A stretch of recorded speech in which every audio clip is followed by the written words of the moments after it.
Lëvizje qytetare më mirë për Tetovën të dielën organizoi aktivitetin me bicikleta Xhiron Tetov, ku qytetarët kanë bërë xhiro në qytetin e Tetovës për të përcjellë mesazhin që të shfrytëzojnë sa më shumë bicikletat. Nisma përkon me datat e rëndësishme në këtë muaj, ku 1 qershori është dita e fëmijëve, ndërsa 3 qershori dita ndërkombëtare e bicikletave. Duam të përçojmë edhe një mesazh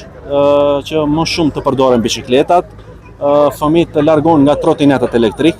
veçanërisht një apel prindve, fëmijëve që janë në moshën 18 vjeçare, mos u alejojnë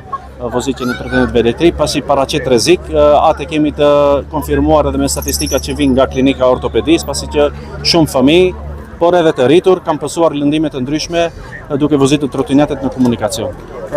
Masoviteti është i kënaqshëm, shpresoj se gjithçka do shkojë në rregull. Ndërsa qytetarët thonë se në Tetovë nuk ndihesh i sigurt me bicikleta, shkaku i mungesës së shtigjeve dhe parkimit në korsinë e dytë. Tetova pothuajse s'ka fare shtigje për bicikleta, kështu që është e nevojshme të ketë shumë nga ne për veten time, përdorim, shfrytëzojmë bicikletat për të lëvizur brenda ditës, domethënë brenda qytetit, edhe sigurisht që nuk ndihemi shumë të sigurt, shkaku se trafiku është gjithsesi i rënduar, veturat parkuara paralelisht që vështirësojnë edhe lëvizjen e veturave, po sidomos të biciklistave, kështu që është mirë mendohet edhe të bëhen shtigje, të krijohen shtigje për bicikletat në përgjithë qytetin, që të lidhet më lehtë qyteti një pjesë me pjesën tjetër. Definitivisht është e nevojshme,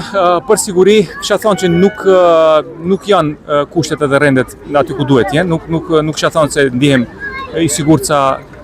për shembull sa dje dhe sa kam dëgjuar se janë kushtet në vende tjera në Evropë. Edhe pse normal larg jemi për aty në kushteve, po mendoj që ka nevojë që të